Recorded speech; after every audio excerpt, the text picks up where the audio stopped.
ہیں کہ وطن سے لگاؤ اور پیار میں اس حد تک جنون ہونا چاہیے کہ وطن کی خاطر اپنا سب کچھ قربان کر دیا جائے۔ ملک کے لیے محنت میں اس قدر مگن ہو جاؤ کہ اپنا ہوش نہ رہے۔ ملک کے مفاد کی خاطر اپنے آپ کو ہر طرف سے وقف کر دینا چاہیے۔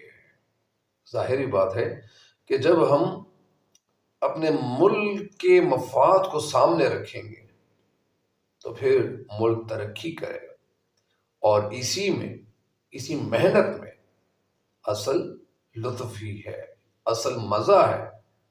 عشق اور وطن میں ملک کے لیے جنون کی حد تک جا۔ اگر مشکلات سامنے آئیں تو ڈٹ کر مقابلہ کرو، حوصلے سے کام لیا کرو، کیونکہ اگر وطن کی کامیابی کی غرض ہے، اگر وطن کی کامیابی کا مقصد ہے تو ان مصائب سے، ان مصیبتوں سے، ان مشکلات سے گزرنا ہی پڑے گا۔ جس طرح ایک شاعر کہتے ہیں کہ تھکے جو پاؤں تو چل سر کے بل، تھکے جو پاؤں تو چل سر کے بل، نہ ٹھہر آتش گل مراد ہے منزل میں، خار راہ میں ہے۔ یا دوسرا شعر ہے کہ وطن چمکتے ہوئے کنکروں کا نام نہیں، وطن چمکتے ہوئے کنکروں کا نام نہیں، یہ تیرے جسم تیری روح سے عبارت ہے، یہ تیرے جسم تیری روح سے عبارت ہے۔ یعنی کہنے کا مقصد یہ ہے کہ شاعر دانش شعر میں ہمیں کہنا یہ چاہتے ہیں، ہمیں بتانا یہ چاہتے ہیں کہ اس چیز کا کیا مزہ جس میں دیوانہ پن، جنون نہ ہو۔ اس لیے تم ہوش سے بچ کر دیوانہ پن کا اظہار کرتے چلو۔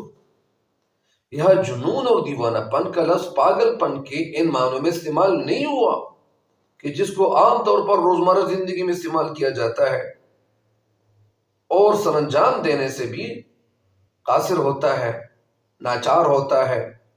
یہاں یہ الفاظ عشق، لگن، شوق اور جنون کے اور جستجو کے معنوں میں استعمال ہوئے ہیں۔ جس طرح ایک شاعر کہتے ہیں کہ فیصلہ جو بھی ہو، فیصلہ جو بھی ہو منظور ہونا چاہیے، جنگ ہو یا عشق ہو بھرپور ہونا چاہیے۔ یہ راحت اندوری کا شعر ہے کہ فیصلہ جو بھی ہو منظور ہونا چاہیے، جنگ ہو یا عشق